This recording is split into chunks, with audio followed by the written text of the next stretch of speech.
Yo, yo, yo, jangan cuma bisa ngomong kalau otak masih kosong. Nilai orang paling pintar udah kayak maha bener. Lihat yang lain bahagia, kok repot. Giliran balik dihina, kok sewot. Kalian modal bacot yang hobinya cuma nyolong. Di depan muka so baik, ternyata kau banci munafik. Ngomongnya nggak jelas, dah salah kok ngegas. Seakan berkelas, padahal lu ampas. Assalamualaikum warahmatullahi wabarakatuh. Alhamdulillah wa syukurillah, salatu wassalam ala asrafil anbiya wal mursalin wa sayyidina Muhammadin wa ala alihi wasahbihi wa man tabi'ahu bi ihsani ila yaumiddin. Nah, alhamdulillah sahabat dakwah mu'alaf dimanapun saja berada, ketemu lagi bersama saya Muhammad Fikri, Filipus Christian, mantan kafir yang diberikan Allah Subhanahu wa taala hidayah untuk menemukan jalan dan kebenaran dan hidup di dalam dinul Islam. Alhamdulillah pada kesempatan video kali ini saya akan membawakan satu judul ya di dalam ngakak bersama mualaf kita malam hari ini, yaitu satu judul heboh ya. Heboh satu ayat, hafal satu ayat RP 5000. Nah, itu yang akan kita bahas pada kesempatan video kali ini. Bukan yang tadi ya, anggap saja video yang tadi joget-joget itu adalah yang joget-joget di gereja, itu anggap saja iklan kita pada pada kesempatan kali ini ya. Nah, ini yang akan kita bahas saudaraku sekalian, yaitu satu video di mana saya temukan satu video ini. Videonya pendek sekali ya, tetapi komentarnya luar biasa. Ya, ini dia videonya.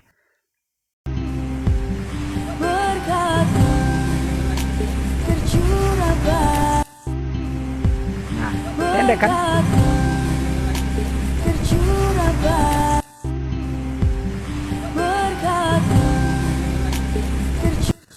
Nah kan, pendek banget kan? Videonya cuma pendek. Yaitu video momen seorang pria ciptakan ide unik dengan cara hafal firman keliling. Ya, dengan menghafal satu ayat firman yang maksudnya Bible, maka ia akan memberikan upah sesuai dengan posternya. Gimana menurut kalian? Jadi posternya itu yang paling murah adalah satu ayat RP 5000, hafal Taurat RP berapa ribu ya, 30.000 apa 20.000, pokoknya ada deretan harganya, itu ada daftar harganya. Siapa yang hafal ini harganya begini, hafal satu ayat harganya 5000 yang paling murah.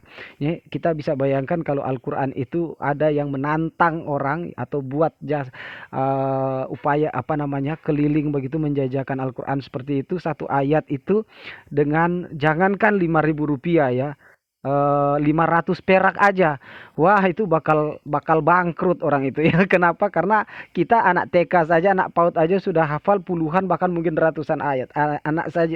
Saya saja sudah puluhan ayat yang dihafal, bahkan puluhan surat ya, berarti sudah ratusan ayat yang dihafal anak saya yang masih PAUD, baru mau umur 6 tahun ya.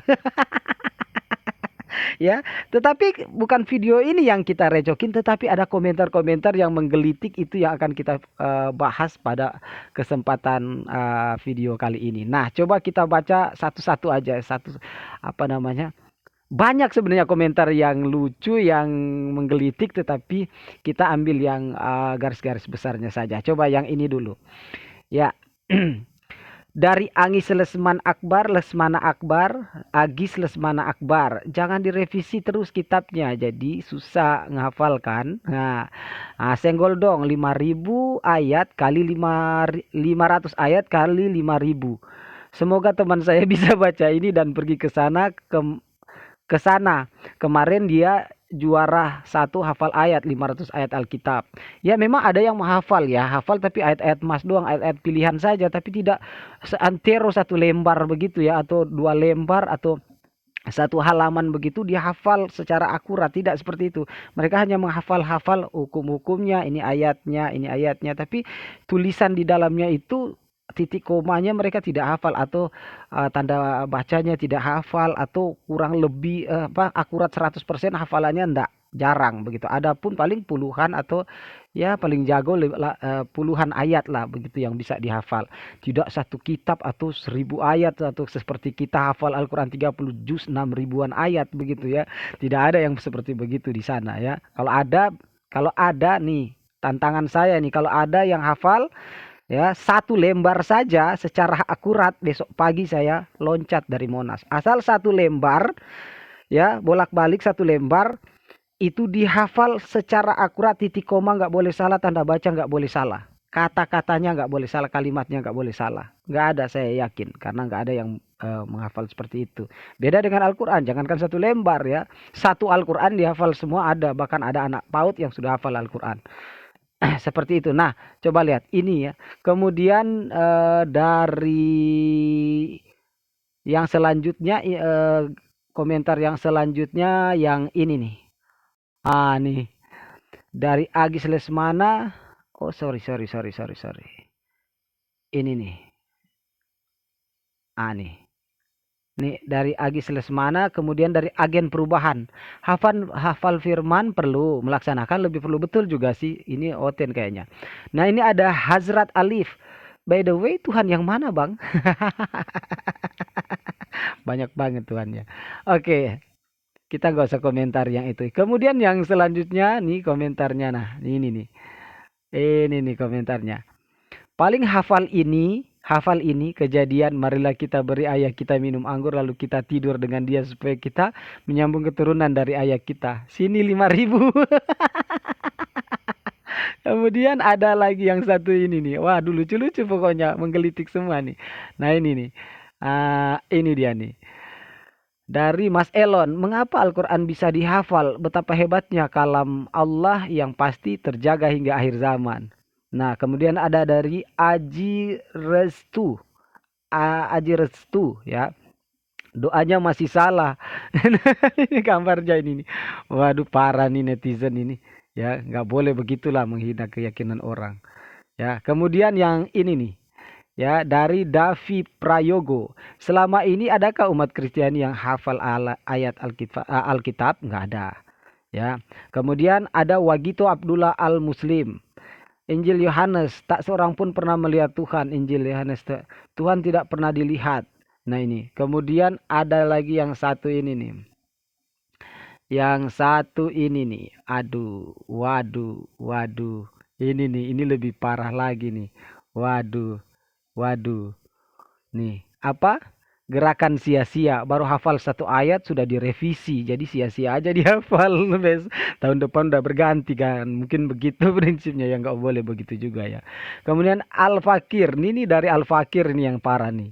Siapakah Tuhanmu? Yesus. Siapakah yang menciptakan Yesus? Tuhan. Siapa Tuhanmu? Yesus. Apakah Yesus mati kayu salib? Ya. Siapa yang mencabut nyawa?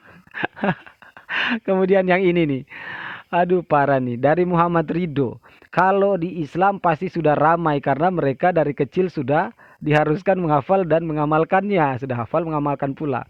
Kemudian Dani Mark Pam. Kami Muslim sangat mendukung perjuangan abang ini. Memang seharusnya harus dihafalkan agar bisa mengartikan sendiri tiap ayat dan akan terbuka pemahaman yang sesungguhnya.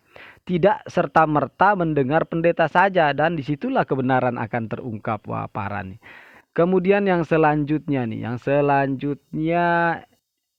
wah ini nih, yang lucu tadi nih, sambungan yang lucu nih sebenarnya ya.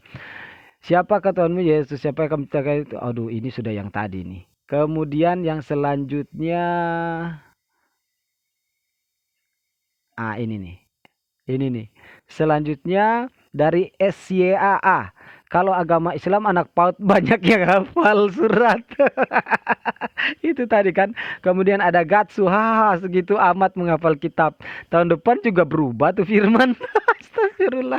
Kemudian ada Ibra IFS, The Real jualan agama. Kemudian ada Adi, percuma menghafal tiap tahun direvisi.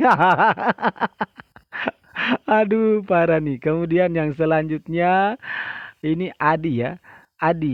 Ya Agus, semangat menghafalnya ya kaum Kristen. Kristen memang perlu diginiin, soalnya tidak ada yang mau menghafal. Beda dengan Islam, teks aslinya Arab aja dihafalin. Jadi kalau ada yang merubah satu kalimat saja akan ketahuan oleh para penghafal. Jadi nggak bisa dirubah karena para penghafal udah tulis Al-Quran itu di otaknya masing-masing kan. Jadi nggak bisa terus ada ini nih.